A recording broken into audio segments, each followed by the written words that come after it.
Welcome to Upthinking Finance, a podcast that offers a unique and discerning view of economics and financial planning. Here is your host, Emerson Fersch.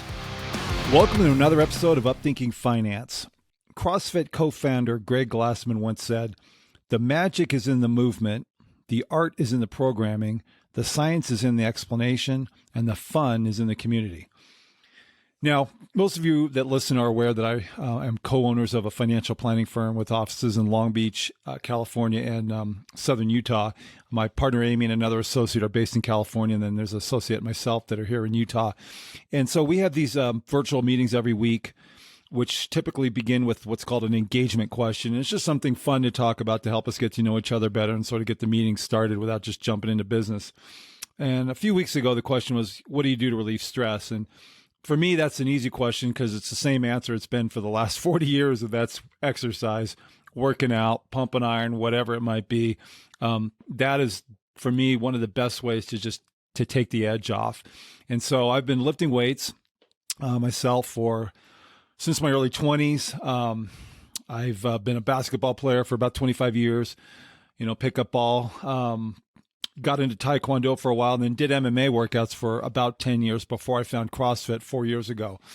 Now, running a gym as a whole is a difficult business to manage, and particularly over the last few years with all the things that have been going on in the world. And so today's guest is going to talk to us not only about running a CrossFit gym, but about CrossFit itself. His name is Jamison, who with his wife, Tessa, is a co-owner of the CrossFit Modern gym based in Long Beach, California.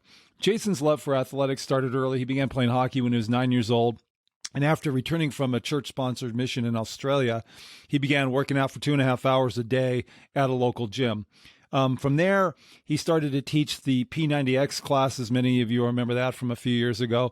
And after that, got his first exposure to a CrossFit workout, which basically became love at first sweat with him. He started teaching CrossFit classes in a local park and eventually opened up his own CrossFit gym in 2013. In terms of CrossFit accomplishments, Jason has a number of them. He's competed in 11 CrossFit Open events, which is basically an event that anybody that's affiliated with a CrossFit gym can participate in. I've done 3 of those myself now. In those events, he's reached the quarterfinals 4 times, the regionals twice, and just recently he competed in the worldwide Rogue 1,000-pound challenge.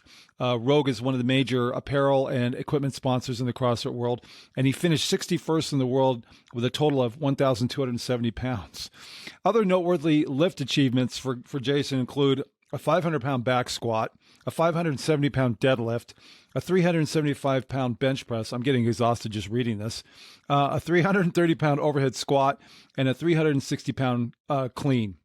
Jason is the father of 6 children and lives with his wife, Tessa. So it's my pleasure to welcome from his home office in Cerritos, California, CrossFit Modern gym co-owner, Jason Jamison. Jason, welcome to Upthinking Finance. Thank you, Emerson. It's good to be here. It's good to be here with you, my man. So I guess first thing, for anybody who's not familiar with CrossFit or is maybe a little bit familiar, maybe elaborate on what it exactly is and how it differs from just going to the gym and pumping iron like probably a lot of people do that are listening. Well, there's a lot of differences, but the major difference is that we don't use a whole lot of machines. Everything we do is compound in nature, meaning you're using multiple joints. You are the machine. We show you how to use your body, move your body safely and effectively. A lot of people are not in tune with their bodies and how to move them efficiently. And we just show you how to do that, how to squat, how to press, gymnastics, running, rowing, biking. We do everything that you could think of essentially, in a CrossFit class. In a 24-hour fitness or something like that, there might be a lot of isolated movements like bicep curls or tricep extensions, single arm, unilateral exercises and things like that. So CrossFit definitely provides a potent punch, a strong hormonal response from the body because you're using multiple joints at the same time. and frequently versus, going to 24-hour fitness.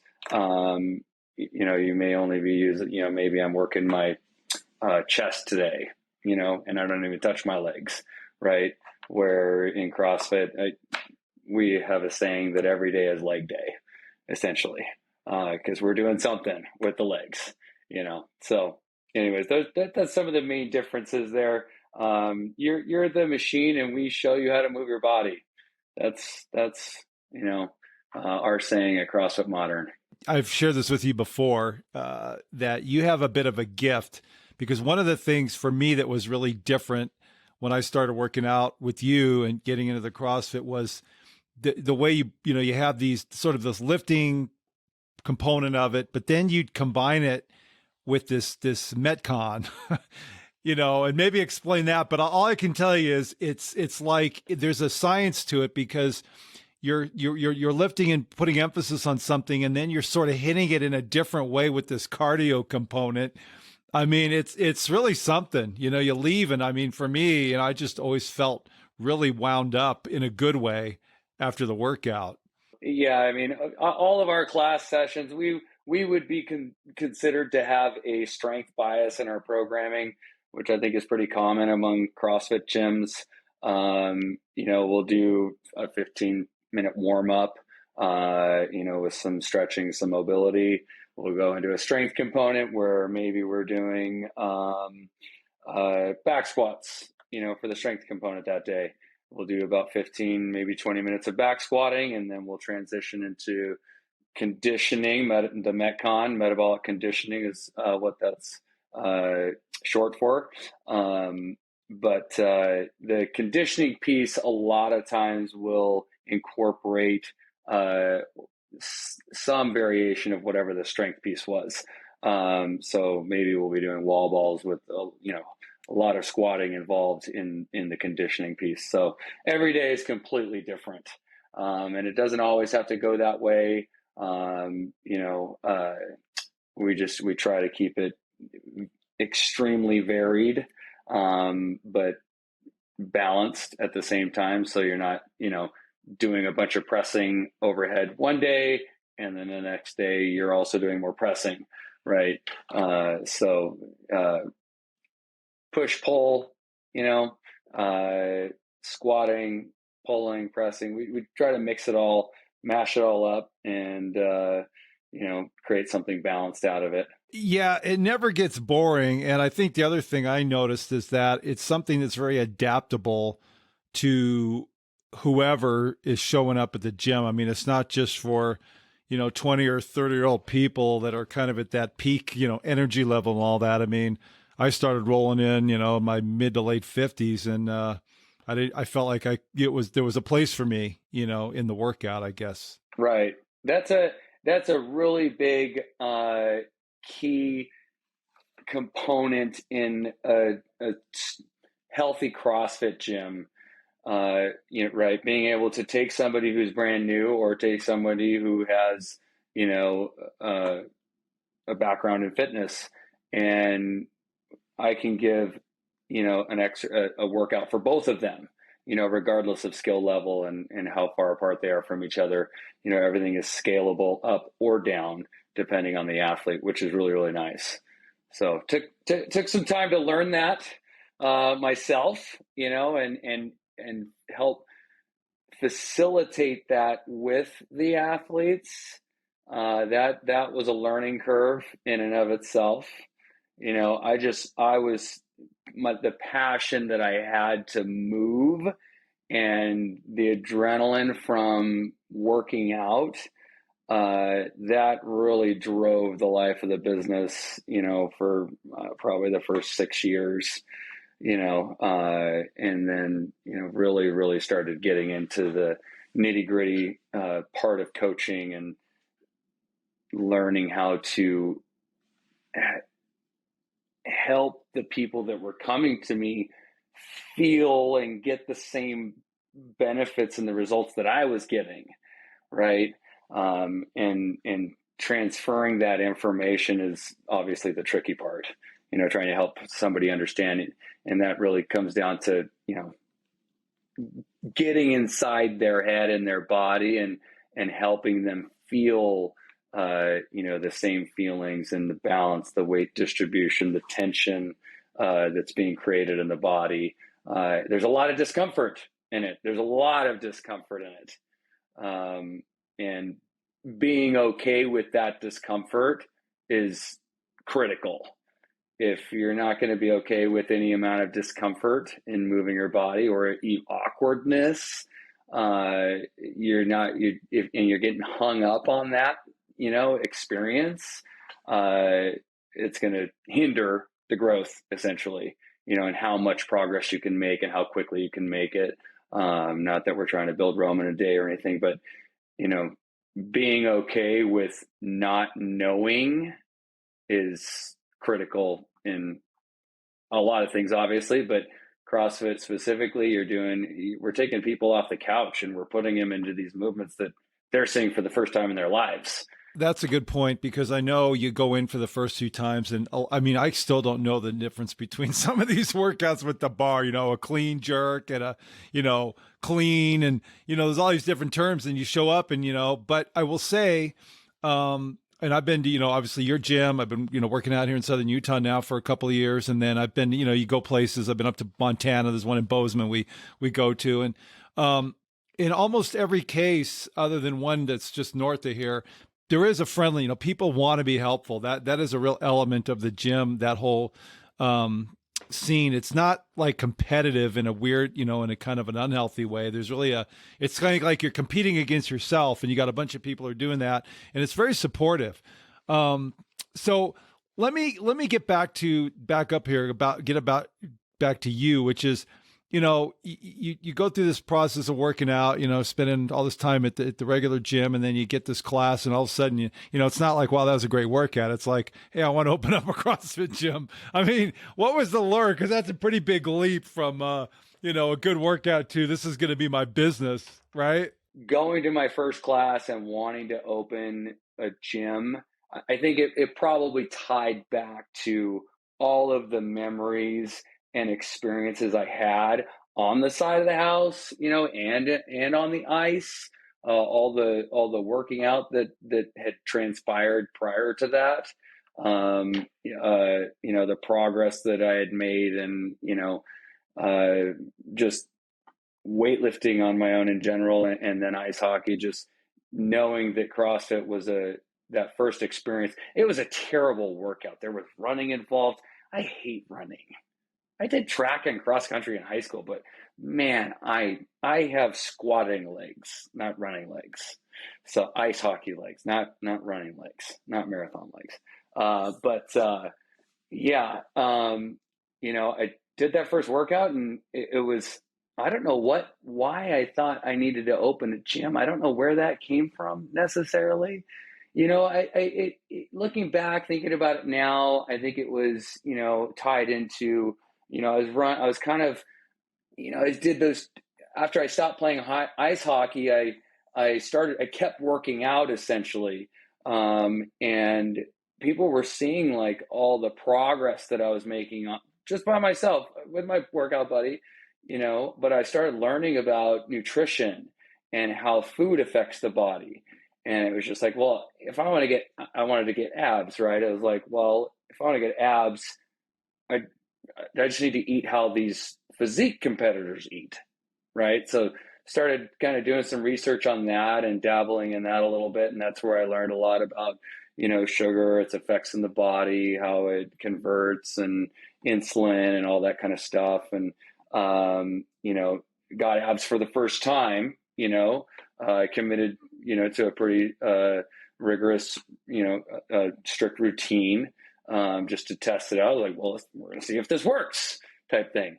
Sure enough, it worked. Got abs for the first time. I still have like one of the first photos of, me with abs. They're just little baby abs, Hey man, I had abs once too. You need to document that.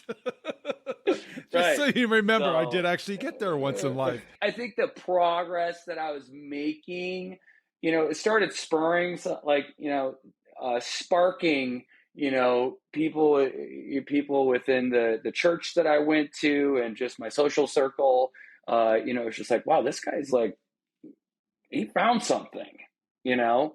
I don't know if that's what was really going on in their minds, but I was just having fun and getting in shape. And, a couple of people I think had mentioned, like, you should be a coach or something, or like personal trainers, that type of thing. And so that probably had a little bit of weight in, that first decision to open a gym. But I'll never forget that first class and how strong, like, I was flat backed after my first workout. I think it was Tummelson. I think it was 7 rounds or something of so many dumbbell burpee deadlifts and a 200-meter run. It was a hero workout. Just laid me out. You hate running. I hate burpees, man. So, that it was just very strong. And from that day, I remember talking with my brothers, my, just relatives and things like that. And, pretty sure it was about a year later that I opened up CrossFit Modern. Okay, so let's go through a little bit. I had a buddy, so yeah, like you, I was a gym rat at 24-hour Fitness in downtown Long Beach for a long period of time, 6 days a week, mainly just because I didn't have a whole lot else to do for me after working out. But it is a cool feeling getting in shape and seeing your body change. And it's one of those things where, the no pain, no gain, I don't know if you agree with that, but just this idea that you really, if you're committed to something, you can see the results. There's not a lot of things in life that really provide something that tangible. But I had a buddy there that actually, was one of the owners. I got to know a guy. And I remember the model for that particular type of gym was pretty much just volume memberships and counting on, at least my impression was counting on people keeping the automatic payment coming out of their account every month, but not showing up, because if everybody showed up, there'd be no machines. And, you can't do that in a CrossFit situation because you've got bars, you've got routines where you can only fit so many people at a time. Otherwise, either people are going to get hurt or they're not going to get the personalized instruction that I know you like to do. So kind of walk through for people sort of the challenges and dynamics of running a gym, the financial aspects, if you could, because I think it's interesting. Currently in a position where we're month to month on our lease, and I've wanted to. We're at that spot where we've really maximized the space that we have. We're about 2,700 square feet, 2 bathrooms and a very small office. But we're several of our classes are kind of maxed out. People are working out on, and every day is a little bit different, but some days if there's 20 plus people, or even 15 plus people, if there's 3 pieces of equipment, we've maxed out our space. We're right next to the rig. If you walk in through the front door, there's someone right there in the front, like right as you walk in, 3 feet away, working out, doing a heavy deadlift or a snatch or something like that. So we're at a spot where I'm confident we're going to be renewing a lease here soon. I really like our spot, but the spatial aspect of it has been very challenging for us. We're in a retail spot, so the rent is really, really high. We're in a convenient retail spot where we live, or where we're located. And so with our rent being really, really high, that kind of challenges with our numbers, and then our membership rates. It makes it a little bit, difficult, challenging. We don't want to charge people an arm and a leg to come, but at the same time, we need to have a certain amount of people paying a certain dollar amount to, keep the lights on.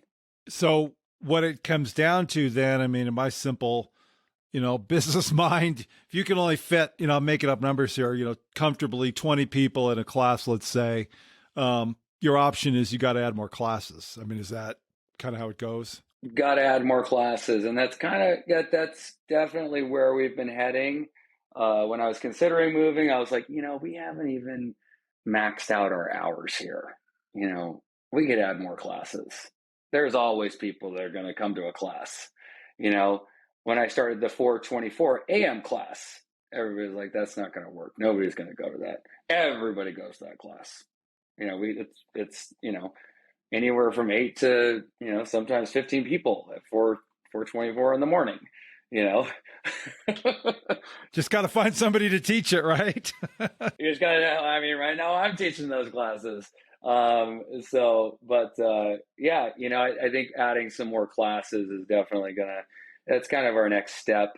Plugging some in here and there, and, just growing those new hours essentially. And that's an interesting point too, because that thinking, like the 4:30 class idea, it actually is an adapting, because people, I think, and we've talked about this before, aren't people are shifting. I guess let's just put it that way. This 9 to 5, like when I was going to the gym in the old days, that was it, man. Work ended at 4:30 at the bank. I'm there at prime time with everybody else after work. But it's shifting, with the whole remote worker thing. And I mean, the way people live their lives is changing. And so I think, and it's like the CrossFit workout, it's adaptable to people. I think, to me, having an early class like that, or maybe even a really late one, is just going to fit for certain people. I think that's a smart approach to it. Definitely. So I met you. I started working out in, I think it was November of 2019. And a few months later, as I was really getting into it, the COVID happened and everything in California literally got shut down. I do remember that the fast food restaurants were open because apparently those were essential, but the gym was shut down. Yeah. So how about navigating through that? Because I will share full disclosure to the people listening. My son and I actually dragged him in to start working out, and he loves it. The gains, the younger people just seem to gain. But, we were working out in your garage, for a period of time. But, how did you navigate through that? Because that was difficult. Man, I'm not. So it's really interesting because initially when it hit, obviously we didn't think it was going to last for as long as it lasted, right?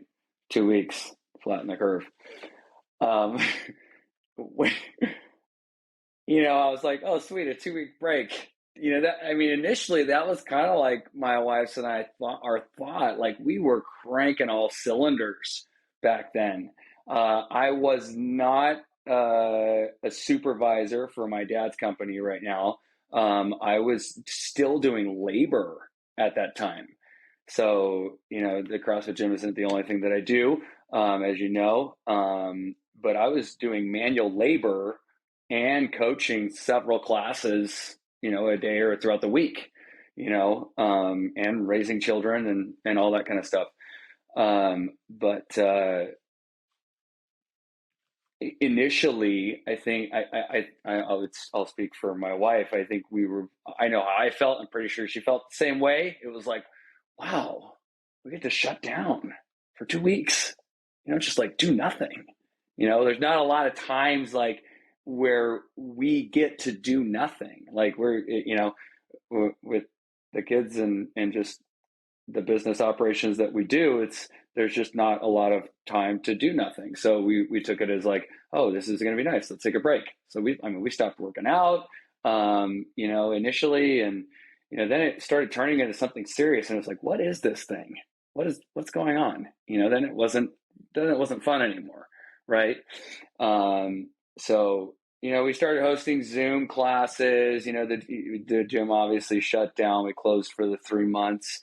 And we closed completely. I didn't feel justified or even comfortable like going in and using the gym like without bringing some of my members. So I didn't use it, which is really kind of interesting. I don't know. It just didn't feel right. I don't know. We loaned out all of our equipment. I would say 87% of it. Rowers, barbells, plates, collars, wall balls, boxes, kettlebells, dumbbells, you name it. If I could have given out the pull-up bars, I would have given out the pull-up bars. But yeah, people came in and they signed off for equipment, took equipment home, and we started doing the whole Zoom class workout thing. And that was always obviously awkward and, difficult. It was good seeing people in the Zoom calls. It was just such an interesting time.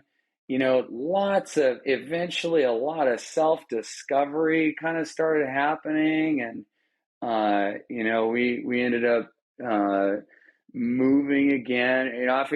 We did end up obviously opening up again, almost closed up shop. We had shut down the 3 months, and we were losing members. We had maybe 150 members when COVID hit, maybe 140, and then we had 45, paying members, and it was just like, this. How does this work? So, we were prepared in our minds, obviously, to have to shut down the gym. A lot of businesses were shutting down, and they ended up opening things up that fourth month, at least where we were. And we started running classes again. We had class caps, 8 people, I think, is what we ran, or maybe 6 for the first couple of weeks, 6 people per class. People slowly started trickling in, kind of coming back. Very interesting time, very frustrating time. None of it made sense based on what the illness was, and we started discovering and, leaving all the essential businesses open, the fast food restaurants. That obviously was a big trigger initially, like that. How does that make sense? Right? Okay, let's leave all the fast food places open so we can continue to, make an obese America. And I'm not, I love fast food. I'm not gonna lie, I eat fast food, on occasion, but obviously it's not my staple. So it was just really weird, shutting down all the gyms and then leaving open. I mean, the Fantastic Cafe next to us was open, for a good amount of time. And it just didn't make sense that that gyms were shutting down and all these restaurants were staying open that serve the chemicals and the ingredients that are preventing the body from healing. What? That it just didn't make sense. But anyways, we're happy that we're through that. That was it was a challenging time. In the long run, I'm kind of glad it happened. There's some takeaways from it, some learning experiences. We're approaching our 10-year anniversary at the gym now, September 2020. This September will be, 10-year anniversary. But my perspective on the product that we offer has definitely changed. Yeah, and that's what I wanted to get to, because I mean, thankfully you and I have stayed in touch, and whenever I'm there, of course, I just, it's great to come in and see the gym and work out, and everybody's got their own personality. You have the way you run things, and I'm kind of a lift first guy, and but then I see how Nick does our stuff here, and it's different, but you see the results. And what's amazing for me, this is just kind of a digression, but for a guy who was born with, we've talked really bad scoliosis, and was afraid of the impact of squats and these things, and I guess this is where there should be some like medical disclosure. I'm not a doctor. Go talk to your professional before you go do this. But for me, all that core work and stuff has been a blessing. It's strengthened me. I'm probably in a balance, because of CrossFit, in the best physical shape I've ever been in. I'm almost 60. But anyway, that's just a little plug for anybody who's, thinking about it. But this is the thing that would be helpful, because I know your business, and I've had these conversations with a lot of people where, and you alluded to it earlier, where the whole COVID experience and the slowing down in a way of life has allowed people to rethink a lot of things, rethink themselves, rethink, business, family, commitment, where my time's going. I mean, it's been eye-opening for sure. I mean, my business has completely shifted, we're not here to talk about that, but everything has changed. So I know you've changed personally in some the way you look at life. And I don't, hope it's okay to go here, because I think that part of it does absolutely then manifest itself in some of the things you're doing at the gym now. And so maybe that's a good way to kind of, sort of bring this as we kind of get towards the back end of our interview. Maybe share some of that stuff that you feel comfortable, discussing. The psychological kind of shift in that aspect of life has really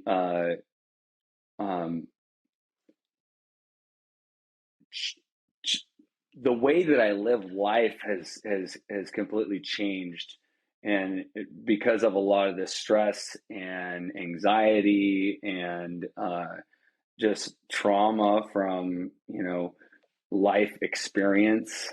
It essentially, actually, when we moved into this house, after COVID was over and, things started planing again and getting better. I started working as a supervisor for my dad's company, and things were looking really good. And I thought, at that point, I kind of thought I was doing really, really good in life. I had a salary position with my dad's company, and I had the gym that had just survived a worldwide pandemic, and it was growing and building. And I remember when we moved into this house in Cerritos, I started waking up every day not happy. And that just didn't make sense for me. I don't know why.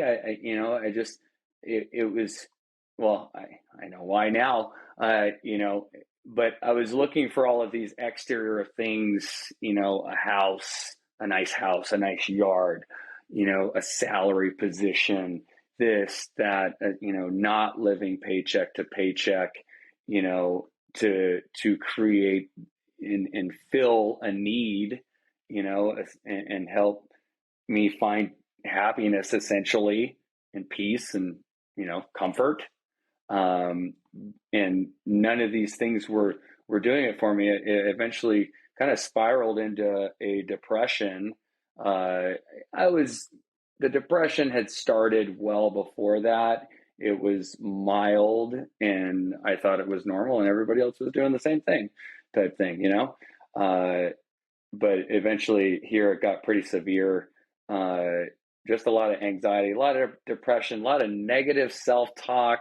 I was, even after, reopening from the pandemic, I got to a point where I was like, kind of tired of running the gym, and operating it. And there wasn't a whole lot of return on the effort and the work that I was putting in. Eventually started doing a lot of the suffering that was happening just caused me to self-reflect. I got into reading a bunch of books, have had a lot of beautiful conversations with you, but essentially that a lot of this psychology, study that I've been doing has led me to really change my focus at the gym. I have a whole new passion at the gym that's way different than what it was. I don't have to work out anymore. I used to have to work out. My ego needed it so that I had to do the exterior things to feel happy and fulfilled. I had to do. What do you mean, Tessa? Today's rest day? What is rest day? Who made up this rest day? I'm going to the gym. Yeah. Jason, you've been 8 days in a row and 3 hours every day, right? But I required the exterior stimulus to help produce a sense of identity and self. And, unbeknownst to me, I was keeping an ego, an identity alive that was really part of the problem. And along with that, again, this is the double-edged sword of working out. I mentioned earlier, you work, you see the results. The problem is you can put in that kind of time and you're going to keep seeing the results, which, feeds it. You know what I'm saying? I mean, boy, that's a tough cycle to break. Yeah, it does. It only feeds it. I mean, you start seeing the results, you're like, well, I'm just going to keep going. Like, all right, 300-pound back squat. All right, 400-pound back squat. All right, 500 is next. Let's go to 500. Through the course of the years, obviously building and cycling, squat cycles, whatever. But all the stuff that I was doing on the outside wasn't making me happy anymore. I could work. I got, when you get to a certain level in CrossFit, in anything really, you can, the habits, the muscle memory that is installed is very strong. You understand this. The muscle memory is so strong, you don't have to think about movement anymore. And so when you're doing a set of 50 wall balls, 150 wall balls, your brain starts to drift into all of the negative aspects of your life that are quote unquote problems. You start to drift, your brain starts to drift into all those things. That's what mine was doing. And I noticed that I was thinking about all of my problems, inside the gym, which didn't make sense because the gym was my sanctuary. As far as the gym is concerned, the focus has shifted from getting people in to do a workout to taking someone and grabbing their focus and their attention like fully and transmuting that focus into a feeling experience fully, right? Really taking somebody and helping them, because you can feel the ground beneath your feet, but if you're thinking about what you're doing tomorrow at the same time you're feeling the ground, well, you can't feel the ground as good. You know what I mean? And so losing that thought about tomorrow gives you more faculty to feel, and in that feeling, lots of stuff happens in that very small moment. Just the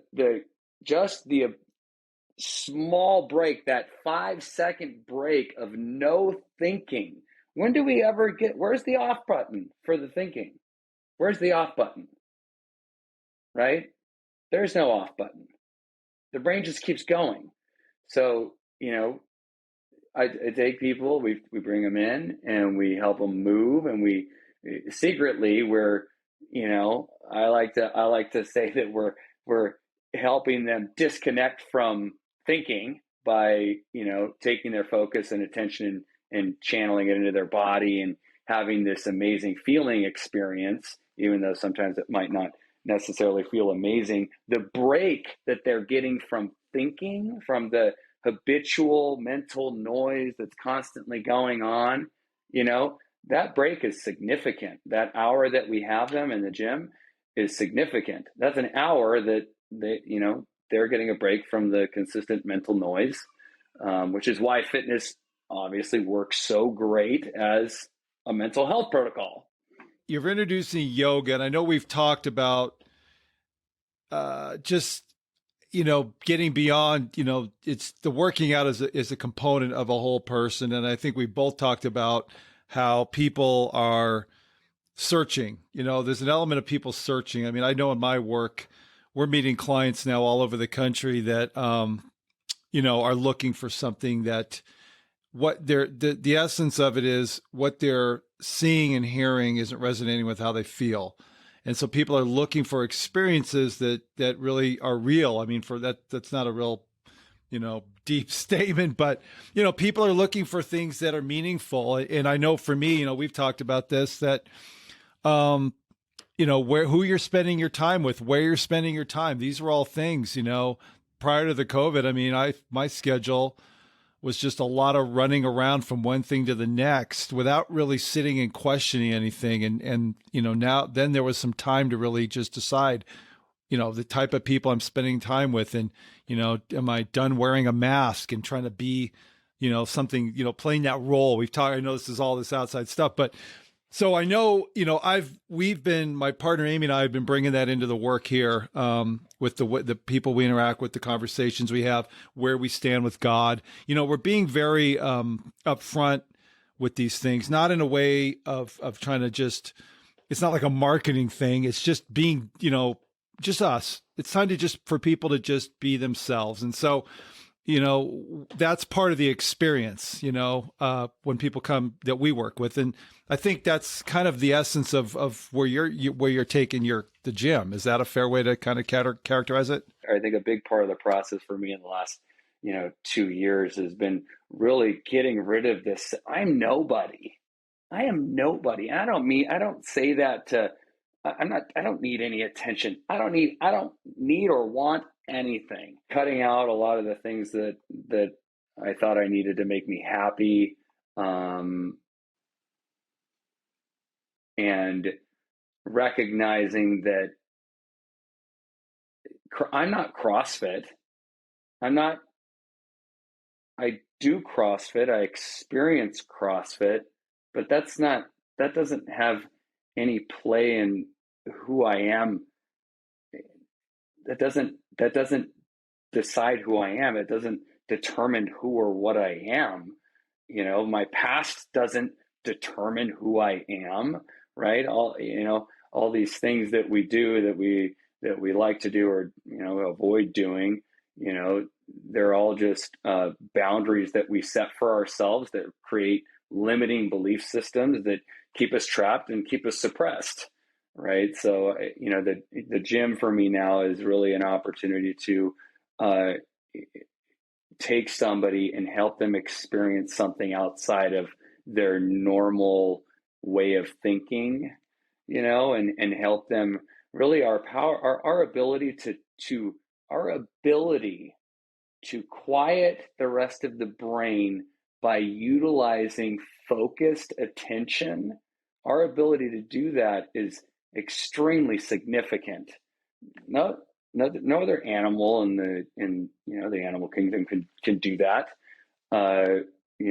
We have the ability to do that, and our ability to focus and apply focus is obviously what has got us where we are as a species today. Well, I think over time, people are getting consumed by, their focus is being absorbed into thinking versus taking their focus and shining it, putting it somewhere else that's effective and that can produce the results that they want, right? Thinking about COVID, this is a prime example. I mean, you and I had plenty of discussions about the world at that time, right? Like all of the chaos and the confusion. And that was part of like what led me into some depression. It was just like all the things. And I eventually, as I started uncovering things in myself and just connecting and finding more awareness, learning what awareness and mindfulness was, it started creating a sense of, it started setting me free. As I guess we kind of wrap it up, I think what people are looking for, and this is kind of, I'll speak for myself.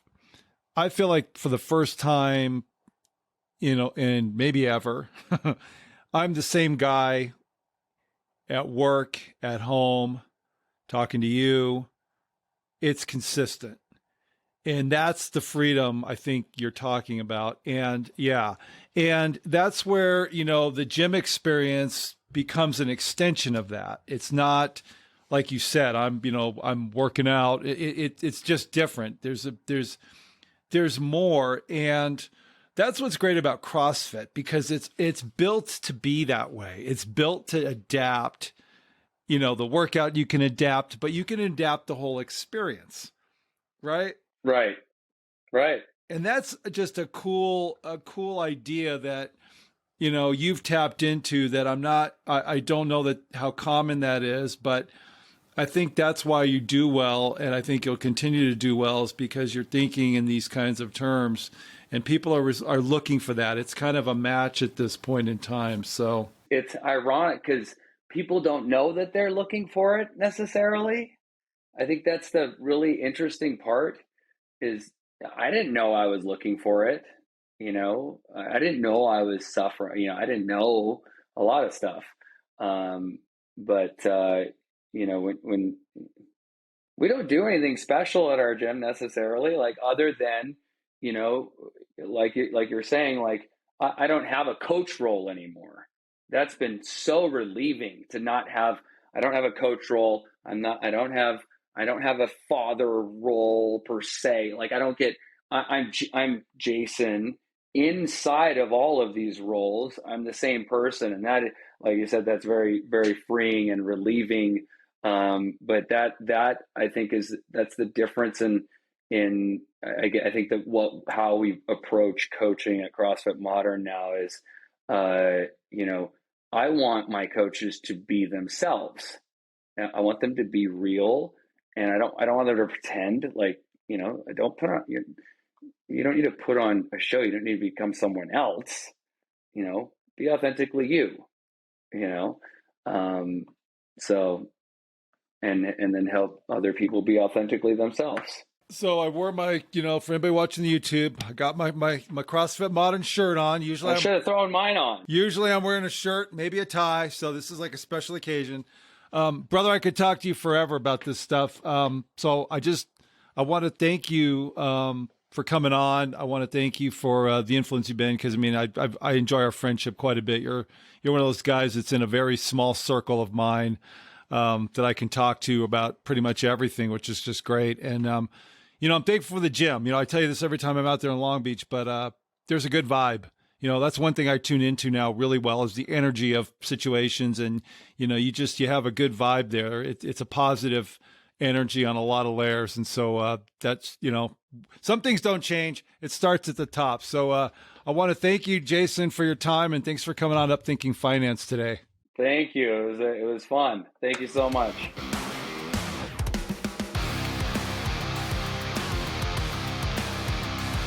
Emerson Fersch is a registered representative with and securities offered through LPL Financial, member FINRA SIPC.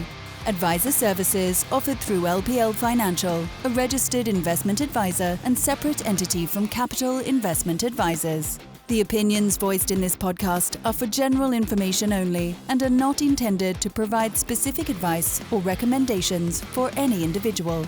To determine which strategies or investments may be suitable for you, consult the appropriate qualified professional prior to making a decision.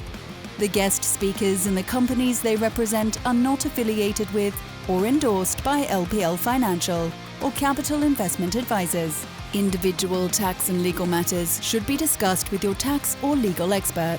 Economic forecasts set forth may not develop as predicted, and there can be no guarantee that strategies promoted will be successful. All performance referenced is historical and is no guarantee of future results. All indices are unmanaged and may not be invested into directly. There is no assurance that the techniques and strategies discussed are suitable for all investors or will yield positive outcomes. The purchase of certain securities may be required to affect some of the strategies. Investing involves risks, including possible loss of principal.